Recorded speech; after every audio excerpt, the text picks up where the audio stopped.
Lagi-lagi nama Bahlil muncul di media dengan kontroversi barunya.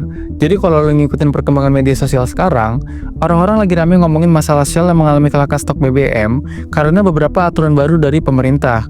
Dan dari masalah ini, ada satu sosok nama yang muncul terus di media, yaitu adalah Pak Bahlil sebagai Menteri ESDM Indonesia. Yang gue heran tuh gini, kenapa setiap kali nama Bahlil muncul di media, pasti ada kontroversi baru, entah itu soal kebijakan pemerintah, izin usaha, sampai urusan akademik. Kayak gak ada habisnya gitu. Pertanyaannya, kenapa bisa demikian ya kan? Kenapa setiap kebijakan atau pernyataan yang diambil sama Pak Bahlil itu selalu bikin ribut? Di sini gue harus disclaimer dulu ya, kalau ini bukan soal gosip politik atau nyerang personalnya, bukan. Tapi di sini mau lihat lagi secara logis, karena kalau kita amati baik-baik, ini tuh ada polanya yang muncul, dan polanya ini menarik karena hampir selalu ngelibatin publik luas, khususnya masyarakat kecil yang langsung kena dampaknya. Coba deh, sekarang kita tarik beberapa contoh kontroversialnya Pak Bahlil. Pertama nih, yaitu soal gelar doktornya Bahlil di UI. Waktu itu publik ramai mempertanyakan gimana bisa gitu, gelar doktor itu diraih dalam waktu yang sangat singkat. Dan bahkan sebagian publik ini menuding kalau ada jurnal predator yang dipakai. Jadi buat lo yang belum tahu, jurnal predator itu adalah jurnal ilmiah abal-abal yang gak mengikuti standar akademik yang benar, tapi bisa lolos karena ya mungkin bayar aja gitu. Jadi bukan karena jurnal itu berkualitas, tapi ya karena proses reviewnya aja gak becus. Bahkan saking ramainya, pihak kampus sampai menangguhkan kelulusannya sementara. Jadi isu ini tuh bukan sekedar isu kecil, tapi langsung menyentuh soal integritas akademik, yang mana di Indonesia itu adalah isu serius. Selanjutnya ada lagi masalah kebijakan gas LPG 3 kg yang waktu itu sempat heboh, di mana pemerintah di bawah Kementerian Nasi Bahlil ngelarang pengecer jual gas melon secara bebas, dan dampaknya malah buruk, mulai dari antrian panjang, kelangkaan gas, harga jadi gak jelas, dan yang paling berat, rakyat kecil yang sangat bergantung sama gas LPG ini tuh akhirnya kena imbasnya langsung. Bahkan sampai ada berita duka seorang ibu meninggal waktu dia tuh antri gas gitu. Dan ini jelas bikin publik makin sensitif dan marah. Belum lagi soal izin usaha pertambangan. Bahlil juga sempat dikritik karena dianggap tebang pilih dalam mencabut izin usaha, dan kemudian malah ngasih izin tambang ke ormas tertentu.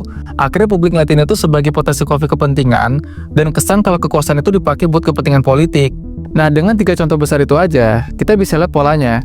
Setiap langkah atau pernyataan Bahlil itu selalu menimbulkan efek gelombang, baik dari sisi publik, akademisi, maupun media. Pertanyaannya sekarang, kenapa pola ini terus berulang? Apakah karena gaya kepemimpinan Bahlil sendiri yang terlalu ambisius dan terburu-buru, atau karena posisinya? Nah, makanya di video kali ini, gue bahas kenapa Bahlil selalu bikin masalah. So, disimak sampai habis.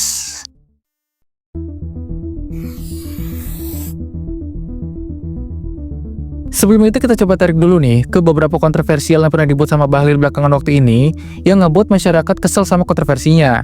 Nah, salah satu kontroversi paling heboh yang bikin nama Bahlil jadi sorotan besar adalah soal gelar doktorat di Universitas Indonesia yang sempat bikin heboh beberapa waktu lalu. Sekilas orang mungkin bakal mikir, apa masalahnya sih orang dapat gelar doktor ya kan? Bukannya itu justru prestasi. Nah, masalahnya bukan sesederhana itu. Publik mulai ramai ngomongin ijazahnya Bahlil karena Bahlil menyelesaikan program doktoralnya dalam waktu yang sangat cepat, yaitu sekitar 1 tahun 8 bulan aja. Padahal kalau lo tahu ya, umumnya seorang mahasiswa doktoral itu butuh waktu minimal 3-5 tahun dengan proses penelitian yang panjang, publikasi di jurnal bereputasi, sampai pertanggungjawaban akademik yang ketat, alias gak sesimpel itu aja. Apalagi ini kan gak sampai 2 tahun itu ya. Jadi ini ngebuat publik itu ngerasa ada yang janggal nih dari ijazah S3-nya Bahlil yang waktu itu sempat bikin heboh. Nah, kecepatan ini bikin banyak orang tuh curiga apakah proses akademiknya benar-benar sesuai standar atau ada yang dilangkahi nih. Karena gak masuk akal aja ya kan, yang harusnya bisa 3 tahunan paling minimal, ini malah 1 tahun 8 bulan. Ini kan bikin orang curiga gitu. Terus juga nih ya, kecurigaan itu makin besar ketika ditemuin kalau sebagai publikasi yang digunakan untuk memenuhi syarat kelulusan ternyata dimuat di jurnal yang statusnya itu dipertanyakan. Ada yang dicabut dari indeks internasional, bahkan ada yang masuk kategori jurnal predator, alias jurnal yang menerima tulisan hanya demi uang tanpa proses review akademik yang ketat. Nah, buat kalangan akademisi, ini masalah serius karena menyangkut integritas ilmu pengetahuan. Dan dari masalah ini, akhirnya kritik pun datang dari berbagai pihak karena banyak akademisi menilai kalau pejabat tinggi negara bisa dapat gelar doktor dengan proses yang diragukan, apa kabar gitu? Mahasiswa biasa yang harus jungkir balik nulis jurnal, riset berbulan-bulan, dan kadang sampai stres ya kan, demi memenuhi standar yang sama. Kasus ini akhirnya jadi simbol pertanyaan publik yang lebih luas. Apakah standar akademik kita masih bisa dipercaya? Atau bisa dilonggarin nih, kalau yang ikut adalah pejabat penting? Tekanan publik begitu besar, sampai-sampai pihak Universitas Indonesia terpaksa mengambil langkah, di mana mereka nggak ngebatalin gelarnya, tapi menangguhkan kelulusan Bahlil sementara waktu, sambil melakukan evaluasi lebih lanjut. Keputusan ini aja udah nunjukin gitu, kalau ada sesuatu yang gak biasa dalam proses akademik ya. Karena kalau kita perhatiin semua rututannya, ada banyak gitu kejanggalan yang terjadi selama proses gelar doktoralnya. Nah, kalau tadi kontroversinya soal gelar akademik, kali ini kita masuk ke ranah yang dampaknya lebih terasa langsung sama masyarakat. Salah satunya yang paling ramai adalah kebijakan terkait gas LPG 3 kg atau yang biasa kita sebut dengan gas melon.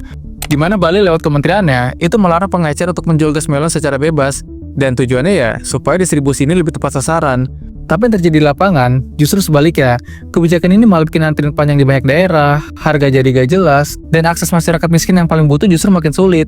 Dan yang paling menyedihkan, ada berita seorang ibu yang meninggal dunia pas lagi antri gas. Dan peristiwa ini ngebuat publik itu makin marah karena kerasa banget bagaimana kebijakan yang mungkin kelihatannya teknis ternyata membawa dampaknya sangat buruk di lapangan.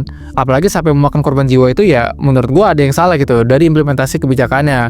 Nah akhirnya karena masalah ini makin buruk, kritik pun bermunculan dimana kebijakan seperti ini ya harusnya itu disiapkan secara matang dengan jalur distribusi yang jelas dan sosialisasi yang kuat.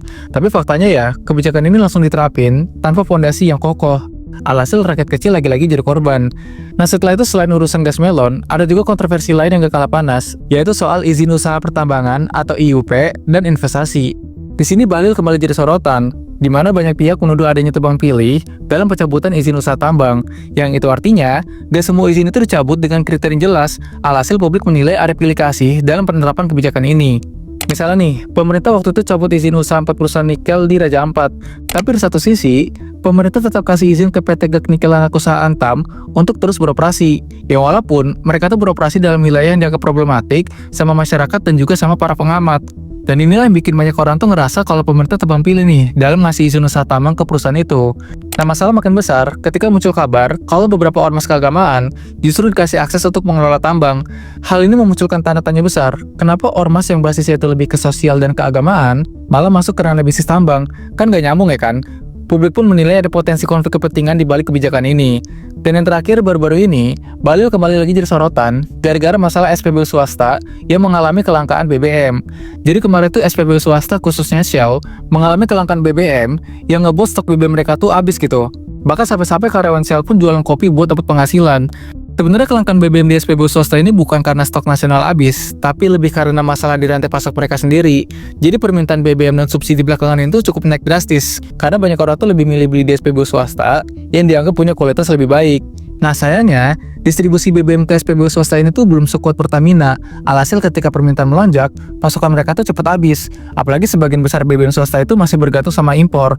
Jadi kalau ada keterlambatan di jalur impor atau distribusi, ya stoknya langsung habis. Ditambah lagi, mereka tuh nggak punya stok cadangan atau buffer sebesar Pertamina. Jadi begitu suplainya kehambat sedikit aja, dampaknya langsung kerasa di lapangan. Itulah sebabnya walaupun pemerintah bilang stok nasional aman, tapi SPBU swasta ini tetap bisa mengalami kelangkaan. Dan lagi-lagi, sebagai Menteri ESDM yang ngurusin ini semua, nama Bahlil kembali disorot netizen karena kebijakan yang dibuat. Bahkan orang-orang tuh makin kesel gitu, karena statementnya beliau yang nyuruh SPBU swasta ini untuk beli BBM-nya di Pertamina. Bahkan ada statement beliau juga ya yang bilang kalau SPBU swasta ini setuju dengan kolaborasi tersebut, bahkan memang harus setuju gitu.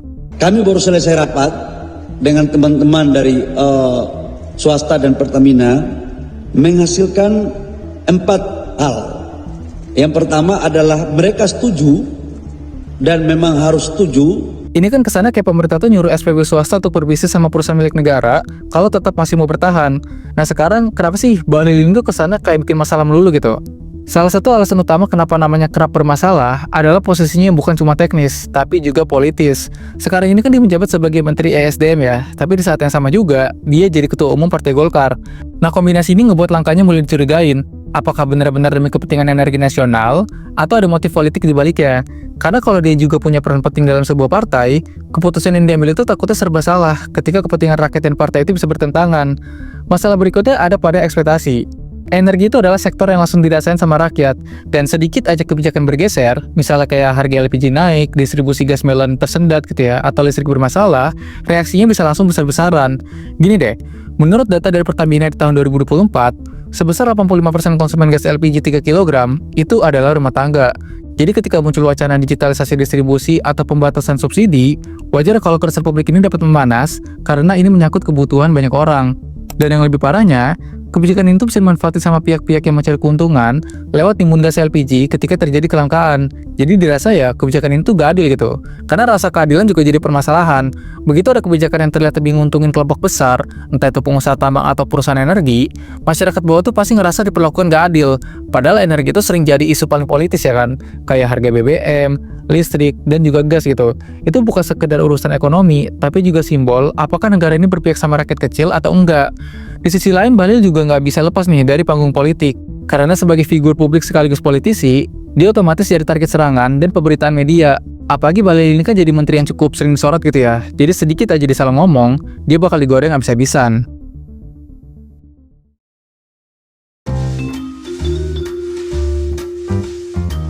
Menurut gue sangat wajar ya, kalau Bahlil ini kelihatannya sering banget bikin masalah. Karena beliau ini kan ngurusin hal-hal yang langsung dirasain sama rakyat, kayak gas, bensin, sama listrik.